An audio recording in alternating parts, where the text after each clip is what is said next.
Naging chief PNP ako. Alam ko ano ang papel ng Interpol sa mundo.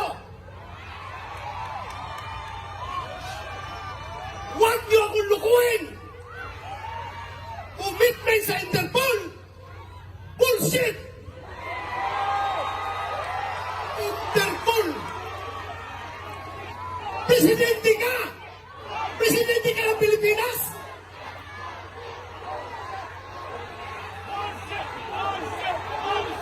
Presidente ka ng Pilipinas!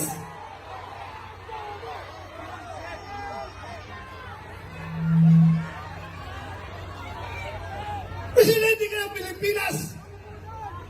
Magpaprisyon ka sa Interpol? Ha? Pero ang lumalabas, mas gigil na gigil, mas atat na atat sila